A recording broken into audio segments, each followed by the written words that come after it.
audio jungle.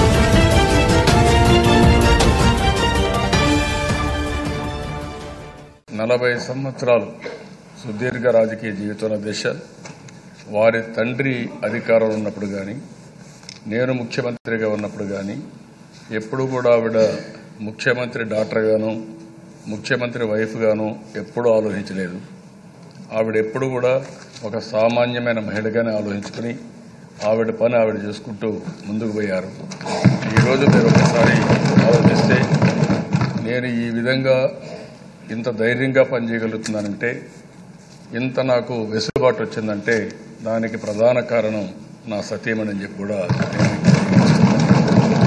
నాకే కదా అధ్యక్ష, నాకు ఏ సమస్యలు రాకుండా చూసుకోవడంలో కూడా. ఇప్పుడు మా అబ్బాయి చెప్పినట్టు లోకేష్ చదువు కూడా నాకు తెలియదు. మొత్తం చదివించడం దగ్గర నుంచి, సీట్ల కోసం ప్లాన్ చేయడం దగ్గర నుంచి, కుటుంబ వ్యవహారాలంతా కానీ, బంధువులతో మెయింటైన్ చేసే రిలేషన్స్ కానీ మొత్తం వారే చూసుకున్నారు. ఒక కంపెనీ పెట్టి ఇంటి బాధ్యత చూసుకుంటూ ఆ కంపెనీ బాధ్యత చూసుకుని సమర్థవంతంగా ఆ కంపెనీని రన్ చేయడమే కాకుండా దిశ ఇప్పుడు ఏదైనా ఖర్చులకు కావాలంటే నాకు డబ్బులు ఇచ్చే పరిస్థితులు ఉన్నారు తప్ప నా పైన ఆధారపడే పరిస్థితులు లేదు. కష్టపడితే ఏదైనా చేసుకోగలుగుతామని నిరూపించుకొని వారు ముందుకు పోతున్నారు. దానికి చాలా సంతోషం. అదే మరి మా ఇంట్లో కూడా నాకు ఏ సమస్యలు లేకుండా నేను ఒకటే అధ్యక్ష, ఇక్కడ ఎమ్మెల్యేలకు పార్టీ కార్యకర్తలకు ఏ డిసిప్లిన్ ఉందో లోకేష్ కానీ మా కోడలు బ్రహ్మిణి కానీ రేపు భవిష్యత్తులో మా మనవడికి కానీ అదే డిసిప్లిన్ పెడుతున్నాను తప్ప ఎక్కడా రాజీ పడడం లేదు. అందుకని మాకు ఏ సమస్యలు కూడా లేవు. ఒకరినొకరు అర్థం చేసుకుంటున్నాం, ఎవరి బాధ్యత వాళ్ళు చేస్తున్నాం. నేను ఈరోజు ఈ విషయం వచ్చింది కాబట్టి అధ్యక్ష ఒక విషయం మీకు చెప్పాల్సిన అవసరం ఉంది సభ ద్వారా ప్రజలకు కూడా. నేను మా మిస్సెస్ అయితే మా లోకేష్ని అదే సమయంలో మా కోడలైనటువంటి బ్రహ్మిణిని ఇద్దరిని బాగా చదివించాలని పట్టుదల బట్టి కడక వీళ్ళిద్దరిని స్టాన్ఫోర్డ్ పంపించే వరకు ఆవిడ కృషి నేను ఎప్పుడూ మర్చిపోలేను. వీళ్ళు బాగా చదివించడమే కాకుండా ఏ సమయంలో సీట్లకు అప్లై చేయాలి, ఏ విధంగా చేయాలి అవన్నీ చేసి కరెక్ట్గా వాళ్ళకి వచ్చేది చేశారు. ఆ తర్వాత వాళ్ళు వచ్చే తర్వాత కంపెనీలో కూడా మీరు చూస్తే మా మిస్సెస్ కష్టపడిన తర్వాత నేను ఒకటి అడిగాను, ఈరోజు మీరు అందరూ ఆలోచించుకోవాల్సింది ప్రజాసేవ చేయాలంటే రాజకీయాలకు రండి, లేకపోతే మీరు వ్యాపారం చేసుకుంటే ఇంకా ఆనందంగా ఉంటారు.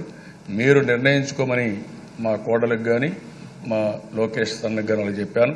దానిపైన వాళ్ళు నిర్ణయం చేసుకున్నారు తప్ప ఈరోజు రాజకీయాలకు రావాలన్న దిశ మా మిస్సెస్ ఎప్పుడు ఉంటుంది. జీవితంలో ఆవిడ కోరుకునేది ఎప్పుడన్నా శుభ సందర్భాల్లో కొంచెం టైం ఇమ్మని, లేకపోతే అందరికీ టైం ఇస్తారు, వారానికి 1 గంట 2 గంటలు ఒక రోజు మాతో గడపమని. కానీ ఆ కోరిక ఒకటే నెరవేర్చలేకపోతున్నా కానీ ఇక్కడ అన్ని పనులు నేను చేస్తాను. కాబట్టి దీన్ని బట్టి చూస్తే నేను అందుకని రేపు కానీ ఎప్పుడు కానీ నేను ఒకటే విజ్ఞప్తి చేస్తున్నా, నా జీవితాన్ని నాకు ఒక లెసన్ అధ్యక్ష. అనునిత్యం నేను ఒకటే ఆలోచించేవాడిని. ఇదే సమయంలో దిశ ఫస్ట్ టైం నాకు రాజకీయాల్లో గెలిపించినటువంటి చంద్రగిరి నియోజకవర్గ ప్రజానీకానికి, అదే సమయంలో ఆ తర్వాత నేను కుప్పం నియోజకవర్గానికి వెళ్తే సంవత్సరానికి ఒక్కసారి పోయినా కూడా బ్రహ్మాండమైన మెజారిటీతో మీరు ఎక్కడైనా ఉండండి, మాకు పనులు చేయండి, మా గౌరవాన్ని కాపాడమని కుప్పం నియోజకవర్గం బ్రహ్మాండం గెలిపించే పరిస్థితి ఉంది. వారిద్దరికి కూడా మనస్ఫూర్తిగా ధన్యవాదాలు. అదే 40 సంవత్సరాల్లో ఎన్నో అనుభవాలు, ఎన్నెన్నో అవకాశాలు, ఎన్నెన్నో అవరోధాలు, అదే మరి సంక్షోభాలు, ఇంకా చాలా. ఏంటండి వీడియో నచ్చిందా? అయితే ఓ లైక్ వేసుకోండి, లేదంటే ఓ కామెంట్ చేయండి. ఎప్పటికప్పుడు మా వీడియోస్ చూడాలంటే సబ్స్క్రైబ్ చేసుకోండి.